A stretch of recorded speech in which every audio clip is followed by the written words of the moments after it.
For about the last year, I've neglected everything on this layout. I haven't even run any trains, haven't done any, well, I did a little bit of track work back here so I could mount some of these buildings that I built, but 98% of the time I've been on the workbench building kits.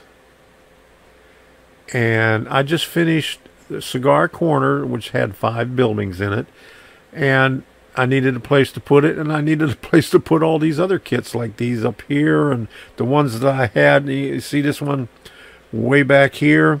That's DPM's kit that I had on my other railroad at the other house. I have that staged up, you know, on the second level.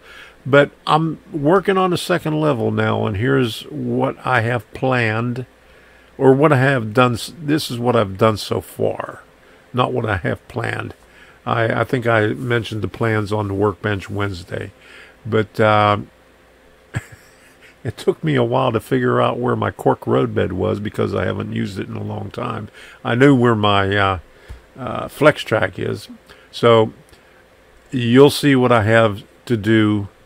And hopefully by time Workbench Wednesday comes, I'll have something up on that top level right there with track mounted and it wired up. Hopefully, if nothing goes wrong. Well, I needed to start cleaning up the area so I have room for everything, so I could paint this wall right here. So I was able to go down so far. I got maybe about 80% of the way down. Let me turn this around. And I got everything stacked up in the back. Along the back and on the lower level. Until I can put everything back up there, because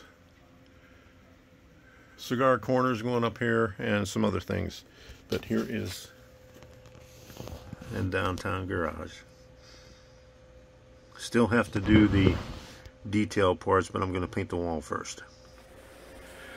I painted the wall blue and the second level deck green, and I added some mountains with simulated some trees. And then I staged some of the buildings to see how everything would work out.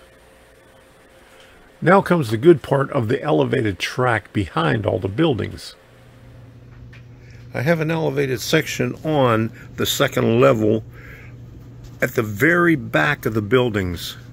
So I took a scrap piece of 1x3. It's a cheap piece and it's warped. And then another shorter piece, and I cut it at 3 1/4 inch lengths. And I marked on there where my street would be, so there would be no bracing on there. And the valley over there, and I'll show you what it looks like up on the layout. Now there's the valley over there, and I have a street running this way, so I'm going to have a viaduct right there. I got another street right here, and I'm going to have a viaduct right here also. And here's where Carney's is going to be, and where that line is the beginning of the elevation, and it's going to curve out to over here on a trestle. This is a short trestle. It's lower than what it is, but I have to build one that's 4 inches high to accommodate it. It's coming out over here on an angle, and you can see right here it's going that way, and it's going to curve basically how the first level is, but it's going to be a broader curve all the way to the back. And then if you look straight down here, right there, and there's Debbie, I'm going to bring that out. Go ahead. Okay. You can go by. Okay. I'm going to bring that out, and then right here I'm going to, and this right here I'm going to add a piece that comes out about this far on this level and put a bridge right there, a lift out bridge, or however, I haven't determined what I'm going to do yet. And then that over there, it's about a few inches taller. That's coming across right here up to that far, and you can see I have the fan there. So up here I'm bringing down 2 all threads on that side and 2 all threads on this side to hang it from the bottom. I'm using these squares right here on the bottom. Here it is. I'm going to put that this back behind there, and I have another short piece back here because I didn't want to push the stuff too far back. So I'm going to move this stuff out of the way so I don't damage it, because I know that my clumsy hands will end up damaging things. Okay, there it is right there. And this board is really warped because it's a cheap piece of 1x3, so I'm gonna have to come in here and occasionally strap it, maybe one over here and then one down at that end where it's warped really bad, and we'll be fine with it. So I got the openings in a good place, and where's the street? The street will be right here. Well, I thought I had some 90-degree clamps so I could attach it to that, but I'll have to go to Home Depot or Lowe's to get it. But before I do that, okay, here's where the downtown garage is going to be, and that's where the street's going to be right there. So just eyeing this out before I forget everything. But I'm going to mount the track up on top of it. That's 8 foot right there.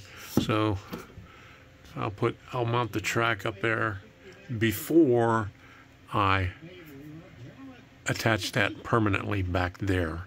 So that makes a lot more sense. Then I won't have to worry about it. I'll wire it in, and I'll run the wires inside there so I could have power to that rail up there. And then I'll have a curve way in the back and then going over that way.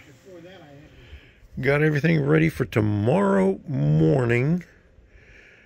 I found a cork road bed, got my flex track, and I got a couple re-railers on there, so I'm all set. So a couple of re-railers and maybe 2 sections of flex track should be able to do it.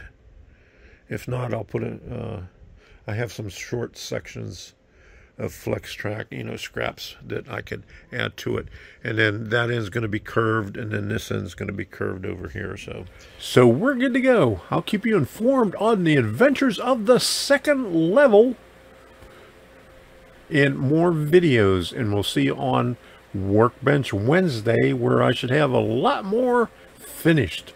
So until the next time, we'll see ya, and have fun with whatever you're doing.